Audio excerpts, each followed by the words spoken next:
Hi, I'm Cole. And I'm Grace. Welcome to the Deep Dive. This conversation is powered by Google Illuminate. Check out illuminate.google.com for more. Welcome to the discussion, everyone. Today, we're diving deep into a really groundbreaking paper, Attention is All You Need.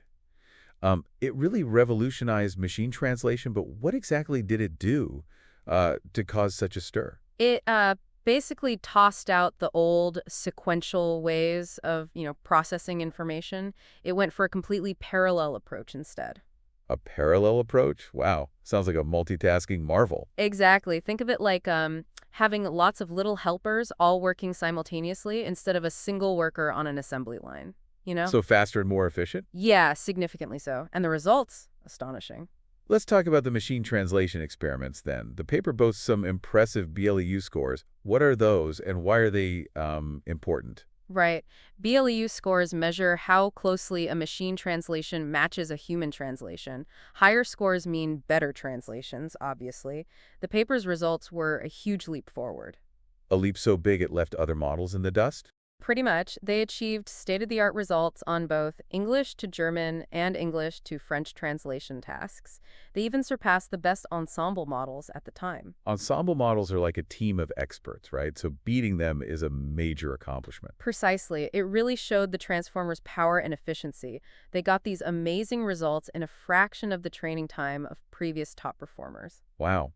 It sounds like a real game changer for the field. The paper also explores different variations of the transformer architecture.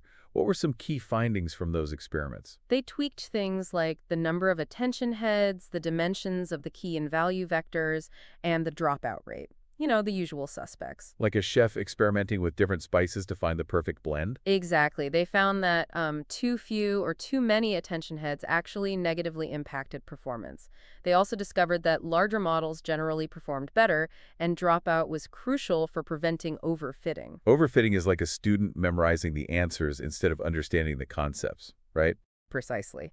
The experiments highlighted the importance of finding the right balance in the architecture. Beyond machine translation, the paper also tested the transformer on English constituency parsing. How did that go? Surprisingly well. Even with limited training data, the transformer achieved competitive results, outperforming many existing models. So it's not just a one-trick pony. Not at all. This demonstrated the transformer's generalizability to other sequence-to-sequence tasks. It's like a Swiss Army knife for natural language processing. A very powerful and efficient one at that. Let's revisit the computational aspects. The paper emphasizes the transformer's parallelizability.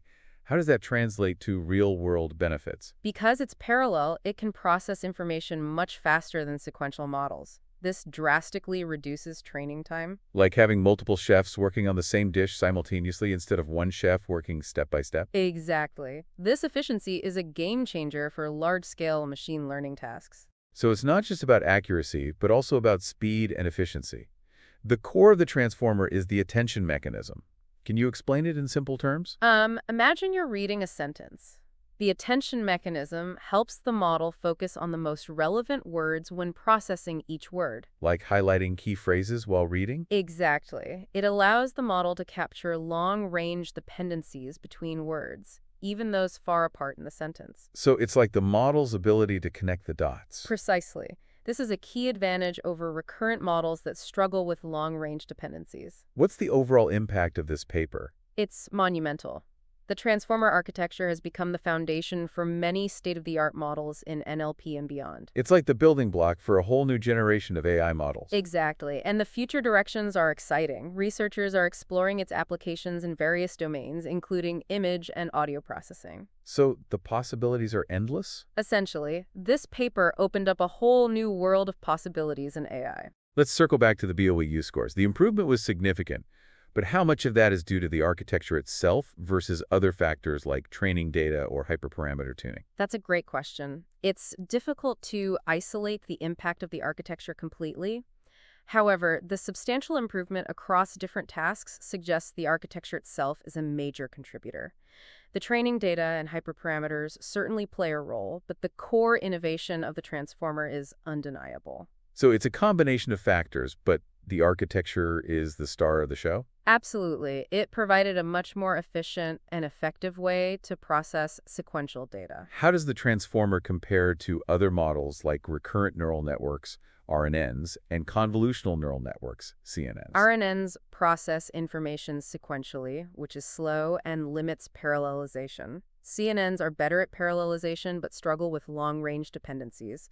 The transformer excels in both speed and capturing long-range dependencies. So it's the best of both worlds? In many ways, yes. It combines the strengths of both while mitigating their weaknesses. The paper mentions positional encoding. Why is that necessary? Because the transformer doesn't inherently understand the order of words. Positional encoding adds information about the position of each word in the sequence. Like adding context clues for the model? Exactly. It's essential for the model to understand the meaning and relationships between words. The multi-head attention mechanism is another key component. What's the advantage of having multiple heads? It allows the model to attend to different aspects of the input sequence simultaneously. Each head can focus on different relationships between words. Like having multiple perspectives on the same information? Precisely. This allows for a richer and more nuanced understanding of the input. The paper mentions scalability as a key advantage.